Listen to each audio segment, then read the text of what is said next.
बस आज के इस वीडियो में मैं आपको बताऊंगा कि हमारे कंप्यूटर नेटवर्क के अंदर जो लैन नेटवर्क होता है, मैन नेटवर्क होता है, वैन नेटवर्क होता है, तो इन तीनों के बीच में क्या कुछ बेसिक डिफरेंस है जो कि आपको पता होना चाहिए अगर आप कंप्यूटर के स्टूडेंट हैं तो गाइस ऐसे में वीडियो को पूरा देखें ताकि आपको अच्छे से समझ में आए। तो चलिए शुरू करते हैं आज का वीडियो। गाइस सबसे पहले बात करते हैं नेटवर्क के बारे में। तो यहाँ पर हमारे पास लैन नेटवर्क है, मैन नेटवर्क है और वैन नेटवर्क है। अब दोस्तों सबसे पहले अगर बात करें इनकी फुल फॉर्म के बारे में तो गाइस लैन नेटवर्क की फुल फॉर्म होती है local area network, man network की फुल फॉर्म होती है मेट्रोपॉलिटन एरिया नेटवर्क और वैन नेटवर्क की फुल फॉर्म होती है वाइड एरिया नेटवर्क। इसके बाद में गाइस बात करते हैं इस नेटवर्क के यूजेस के बारे में।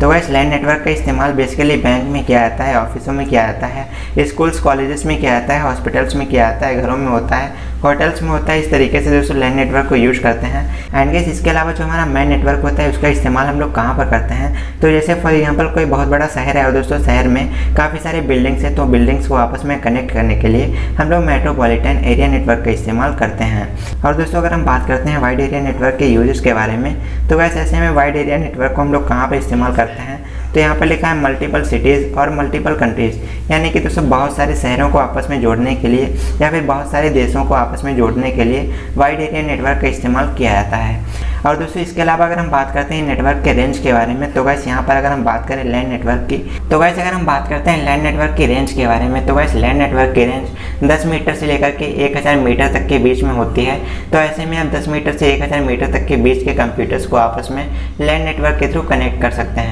इसके अलावा गाइस बात करते हैं मैन नेटवर्क की रेंज के बारे में तो गाइस यहाँ पर 5 किलोमीटर से लेकर के 50 किलोमीटर तक के एरिया को आप मैन नेटवर्क के अंदर ला सकते हैं और ऐसे में मैन नेटवर्क के अंदर कंप्यूटर्स को कनेक्ट कर सकते हैं। और दोस्तों अगर हम बात करते हैं वाइड एरिया नेटवर्क की रेंज के बारे में तो गाइस ऐसे में आप 10 लाख किलोमीटर तक की रेंज के अंदर में जितने भी कंप्यूटर आते हैं उन सभी को आप वाइड एरिया नेटवर्क के थ्रू आसानी से कनेक्ट कर सकते हैं। एंड गाइस इसके बाद में अगर हम बात करते हैं नेटवर्क के एग्जांपल्स के बारे में तो गाइस अगर हम बात करते हैं लैन नेटवर्क के एग्जांपल के बारे में तो गाइस जैसे हमारा वाईफाई होता है, ईथरनेट होता है या फिर इंटरनेट होता है, तो गाइस ये सारे एग्जांपल्स होते हैं हमारे लैन नेटवर्क के। तो ऐसे में आप इनका इस्तेमाल करके अपने कंप्यूटर के लिए एक लैन नेटवर्क को क्रिएट कर सकते हैं। और गाइस अगर हम बात करते हैं मैन नेटवर्क के एग्जांपल्स के बारे में तो गाइस यहाँ पर जैसे हमारा केबल टीवी सबसे अच्छा एग्जांपल होता है मैन नेटवर्क के लिए। और गाइस अगर हम बात करते हैं वाइड एरिया नेटवर्क के बारे में तो गाइस वाइड एरिया नेटवर्क के लिए जो हमारा सबसे अच्छा एग्जांपल होता है वो दोस्तों इंटरनेट है,